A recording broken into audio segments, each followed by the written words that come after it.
네, 지금 제가 말씀드린 대로 마태복음 4장 1절에서 11절 말씀은 여러분이 누가복음 4장 1절에서 13절에 있는 말씀과 동일한 것입니다. 그리고 여러분들이 너무나도 잘 아는 내용들이죠. 제목을 주님의 헌신을 본받자 이렇게 제가 이제 정했습니다. 그래서 굉장히 사람들이 이거 갖고 여러 가지 각도로 설교를 많이 해왔습니다. 자, 그런데 이번에 주님의 헌신의 입장에서 제가 말씀을 전하겠습니다. 예수 그리스도께서는 큰 일을 앞두고는 항상 먼저 하나님 앞에 그분께서는 몸을 들여 헌신하셨어요. 그것을 여러분들이 잘 유념해서 보셔야 돼요. 예수 그리스도께서는 우리나라 나이는 31살이죠. 만으로 30살, 3세에 인류를 위해서 가장 큰 사명을 감당하시기 위해서 고향인 나사렛에 집을 떠나서 이때부터 공생의 삶을 시작하셨어요. 공식적으로 이제는 사역을 시작하신 거예요. 그 전에 광야에 나가서 40일 금식하시면서 하나님 앞에 헌신하시고 마음 자세를 이제 다짐을 다시 하신 거예요. 그 장면이 오늘 본문의 내용이에요. 헌신은 움켜잡는 것이 아니라 버리는 거예요. 자기 것을 다 내려놓고 버리는 것이에요. 버리지 않고 헌신했다는 것은 거짓이죠. 누군가를 위해서도 무엇인가 위해서 헌신한다는 것은 누군가를 위해서 뭐든지 할 수 있다. 내 생명까지도 내어드릴 수 있다는 것이 헌신이에요. 여러분이 헌신하는 거 우습게 생각하면 안 돼요. 주님을 위해서 내가 목숨을 바친다는 결의예요. 헌신하다는 말이에요. 그런데 헌신이라는 말이 너무 힙하게 사용되고 있어요. 너무 힙하게. 정작 물어보면 대답도 못해요. 예수 그리스도께서는 하나님 앞에 헌신하는 사람으로서 버려야 할 3가지 본을 우리에게 보여주고 계세요. 우리는 그 본을 따라서 어떻게 해서 내가 온전한 헌신을 자세를 이룰 수 있는 것인가, 그 교훈을 얻어야 됩니다. 첫째는 하나님을 향한 헌신은 나의 필요를 포기하는 것이에요. 나의 필요를 포기하는 것. 예수님께서 40일을 금식하신 것은 예수 그리스도 앞에 마귀가 나와서 주님의 필요를 자극한 거예요. 40일 금식을 시작하시는데 마귀가 등장해가지고서 필요를 이제 자극하는데 어떻게 되느냐. 사람이 굶주리면은 별별 생각도 다 들고 시험에 걸리기가 넘어지기가 쉬운 것이에요. 바로 마귀가 예수님에 와서 시험한 첫 번째 단계가 뭐냐. 열린 무덤을 공격을 한 거예요. 배고픔을 공격했다 이거예요. 바로 배고픔을. 마태복음 4장 3절을 보면은 그 시험하는 자가 그에게 나와 말하기를 네가 하나님의 아들이면 이 돌들에게 명하여 빵이 되게 하라고 하더라. 빵이 되게, 돌들이 빵이 되게 하라 이거 있어요. 예수님께서 뭐 능력이 없어서 못하겠어요? 예수님께서 사람은 필요 앞에서 나약해지고 타협하기 쉬워요. 굶주린 사람은 음식 앞에서 체면을 따지질 않아요. 죽을 지경이 되면은요, 체면 불구하고 구걸하게 돼 있어요. 체면 불구하고. 그런데 예수 그리스도께서는 40일을 물 한 모금도 드시지 않고 금식을 했어요. 근데 요즘 일반 교회에서는 금식한다 하면 물은 먹게 하더라고요, 물. 그리고 들리는 소문에 하면 슬금슬금 또 밤에는 간식이 들락날락 한다고 그러더라고요. 그 진짜 금식이 아니에요. 예수님은 완전히 물 한 모금 드시지 않고 금식을 하신 분이에요. 그런데 예수님께서는 금식이 다 끝났어요. 그래서 사실 음식을 드셔도 되는데, 예수님께서는 돌을 빵으로 만드실 능력이 있죠. 하나님이시니까. 근데 문제는 뭐냐. 마귀가 지금 돌을 빵으로 만들려고 유혹을 하는 거예요. 돌을 빵으로 만들려고. 예수님이 이제 지친 상태에 있으니까. 그런데 문제는 뭐냐 이것이. 같은 일을 해도 해야 될 때가 있고 하지 말아야 될 때가 있는 것이에요. 여기서는 주님께서 마귀의 제의를 단호하게 거절을 해야 돼요. 돌이 빵이 되지 않게 해야 되는 것이에요. 자, 우리도 하나님의 명령이라면은 목숨 걸고라도 해야겠지만은 마귀의 시험이라면은 목숨 걸고 그 일을 하면 안 되는 것이에요. 돌이 빵이 되게 하는 것은 예수님께서 하실 수 없는 일이 아니라 절대로 해서는 안 되는 일이기 때문에 단호하게 물리치신 거예요. 마귀를 물리치신 거라 이것이. 마귀의 시험에 넘어가서 물질의 시험에 걸리들면은 안 되는 일도 되게 하는 것이에요. 자, 배부를 때에는요, 음식을 갖다 놓고 물질의 시험을 해도 시험을 받을 필요가 없어요. 배가 부르니까. 그런데 마귀는 항상 배가 고플 때 먹을 것 가지고서 시험을 하고 있어요. 이것이 1단계예요. 1단계. 공부가 부족해서 불안할 때, 자, 열심히 시험 공부를 잘하는 학생들은 시험 직전까지도 당황하지 않아요. 마음이 편안해요. 근데 공부를 하지 않은 불안한 학생들은 어떻게 해서든지 부정적인 방법으로 컨닝을 한다든지 누구를 대신시켜가지고서 쪽지를 들어보내든지 이렇게 갖고 부정적인 방법으로 시험 대비를 하는 것이에요. 이건 뭐냐? 마귀가 던지는 수단이에요. 자, 부모에게도 자식을 이용해서 유혹을 하는 것이요. 내 자식을 잘 키워보겠다. 내가 1, 2대학 나왔고 내가 이렇게 됐으니까 너도 꼭 어느 대학 나와서 나처럼 이렇게 돼야 돼. 그전에는요. 한 10여 년 전만 해도 의사, 판사, 검사 이것이 목표였었어요. 스카이대학 나와가지고. 근데 자녀들은 그게 전혀 관심이 없어요. 또 적성도 맞질 않아요.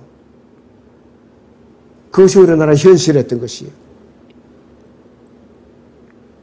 그런데 결과적으로는 그 자녀들이 기쁨을 얻지 못하고 불안하게 됐죠. 자식들이 불안하게 된다 이것이요. 예수 그리스도께서는 이러한 인생의 피로를 과감하게 버리시는 것으로 하나님을 향한 헌신의 자세를 굳히셨어요. 아무리 배고파도 하나님께서 기뻐하시지 않는 것이라면 먹지 말아야 하는 것이 예수님께서는 헌신의 자세였던 것이에요. 하나님께서 주신 사명을 감당하기 전에는 물질에 대한 자세를 바로하는 것이 헌신이었는데 예수님께서는 물 한 모금도 드시지 않았어요. 그래서 아무리 필요한 상황이라도 취하지 말아야 하는 것은 단호하게 눈을 감을 수 있는 자세가 하나님을 기쁘시게 할 수 있는 헌신의 올바른 자세예요. 바로. 자, 그런데 물질이나 필요에 대한 마귀 유혹이 있을 때는 이 배고픔을 뭘로 채워야 되느냐? 기록된 하나님의 말씀으로 채워야 돼요. 하나님의 말씀으로. 자, 주님께서는 마귀 시험에 앞서서 마태복음 4장 4절에서 이렇게 말씀을 하고 있어요. 그러나 주께서 대답하여 말씀하시기를 기록되었을 때 사람의 빵으로만 사는 것이 아니요 하나님의 입에서 나오는 모든 말씀으로 사느니라고 하였느니라 하시더라 그랬어요. 자, 그래서 취하지 말아야 할 물질적 이것을 배고픔을 느낀다면은 그 자리에 배고픔의 자리에 하나님의 말씀으로 채우는 것이 가장 안전한 방법이에요. 시험에 들지 않은 가장 안전한 방법이에요. 우리를 유혹하는 부정과 뇌물과 눈속임과 거짓 앞에서 눈을 돌려 말씀으로 배불리는 그러한 신실한 성도가 되어야 되는 것이에요.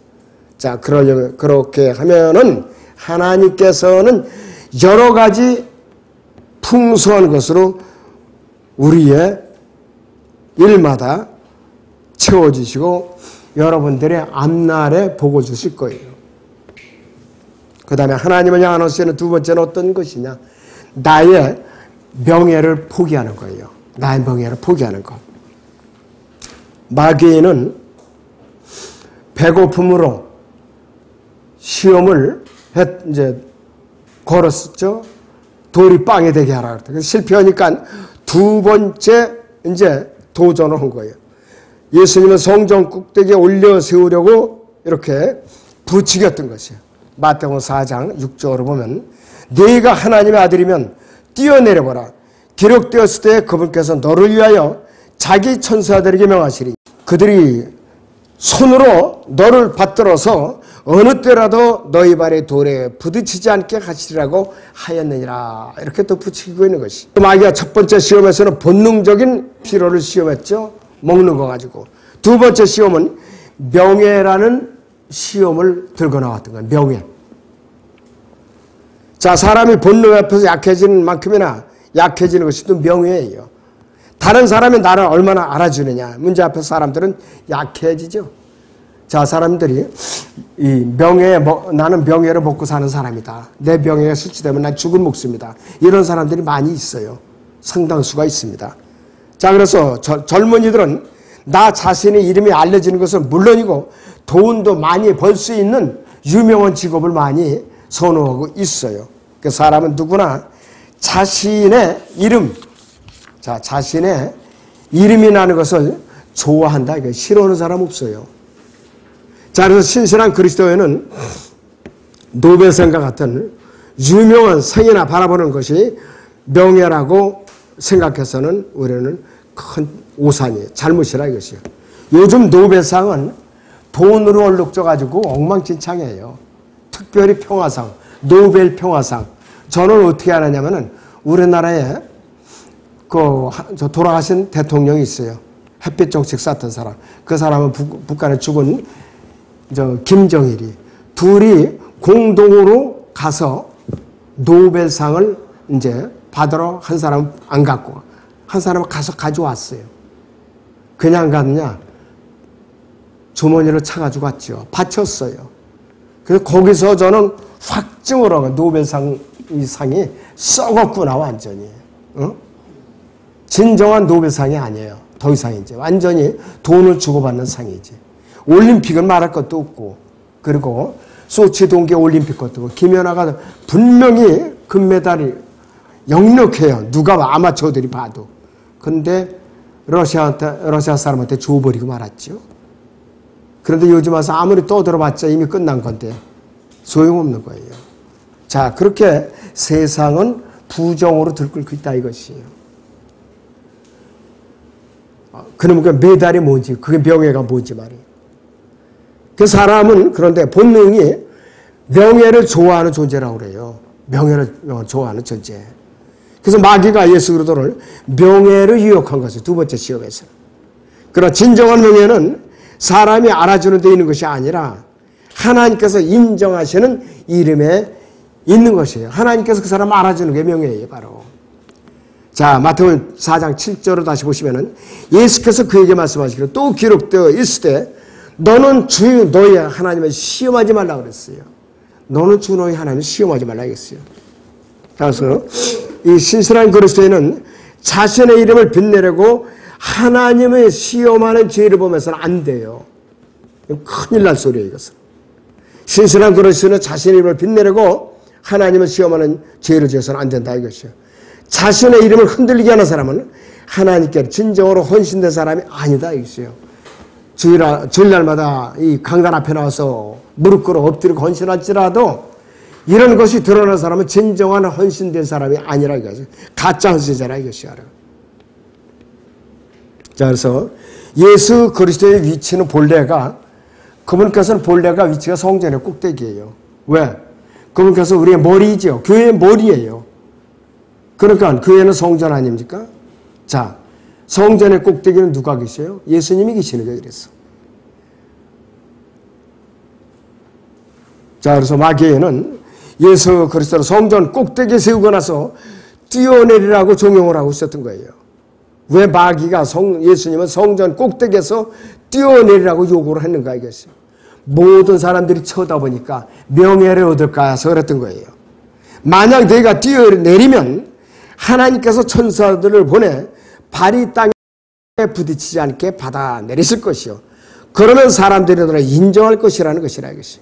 이 마귀의 방법이에요. 예수님께서 뛰어내릴 능력이 없겠어요? 다 있는 분이에요. 바다도 그냥 걸어오신 분이에요. 바다도. 또 죽은 지 사흘 만에 죽음을 이기고 부활하신 분이에요. 바로. 그런 전능하신 분이라 이것이. 자, 그래서 사람들 앞에 표시를 내기 위해서 사람들이 알아줬으면 하면서 내 이름이 알려지기 기쁨 때문에 하는 일들은 진정한 헌신이 아니라 거짓 헌신이라 이것이. 우리는 모두 예수 그리스도처럼 하나님 앞에서 자신의 이름을 내려놓을 줄 알아야 돼요. 내가 하나님께서 인정하시는 어느 자리에 있느냐가 중요한 것이지 거기서 뛰어내리는 돌출 행위로 사람들이 남을 알아주는 그러한 거짓 헌신에서는 안 된다 이것이. 그 순간부터 저나 여러분 추락하는 거예요. 영적으로. 나의 명예를 포기하는 것이 참된 헌신이 자세라는 것을 우리는 마음 깊이 새겨야 됩니다. 그 다음에 하나님 앞, 세 번째는 하나님 앞에서의 헌신은 뭐냐? 자기의 권력을 포기하는 거예요. 세상적인 육신적인 권력을 포기하는 겁니다. 자, 마태복음 4장 8절 보시면 아주 높은 산으로 데리고 가서 세상의 모든 왕국들과 그것들의 영광을 주께 보여주며 말하기를 네가 내게 엎드려 경배하면 내가 이 모든 것들을 너에게 주리라 하고 천하 만국을 마음대로 할 수 있는 권한, 권력을 미끼로 던졌어요. 지금도 세상 이 나라들은 마귀가 지고 있어요. 마귀의 권세 아래 있어요. 지금 이것이. 자, 그런데 예수 그리스도께서는 뭐라고 답변하시는가? 그 10절 보시면 예수께서 그에게 말씀하시기를 사탄아 여기서 물러가라. 기록되었을 때 너는 주 너의 하나님께 경배하고 오직 그분만을 섬기라 그랬어요. 단호하게 물리쳤어요. 아주 단호하게 물리쳤어요. 헌신의 과정을 마무리하신 거지. 나를 위한 권력이라면 어떠한 자리에도 앉지 말아야 되는 것이요. 하나님의 영광을 가리고 결국 나를 망치는 길로 이제 끌고 가는 것이기 때문에 그렇다 했어요. 우리는 앞으로 인생을 살아가는 동안에 혹은 자기에게 권력이나 권한이 주어진다면은 내가 이걸 누구를 위해 써야 되는가? 주님을 위해서 써야 되는가? 주님의 영광을 가리는 건가? 아닌가를 분명히 분별을 해야 돼요. 아니다 하면 빨리 포기를 해야 돼요. 빨리 포기를 하셔야 돼요. 자, 그래서 여러분들이 이 교회에도요, 진급이 자주 되면은 출석이 줄어들고, 그 다음에는 헌신이 줄어들어요. 이거 어쩔 수 없는 사실이에요. 특별히 군인들이 그게 심하죠. 기급사회니까. 사회에서도 마찬가지예요. 자기가 직위가 높아지고, 결제하는 위치가 높아지면은 믿음 생활에서 뜸해지게 되는 것이에요. 믿음 생활에서.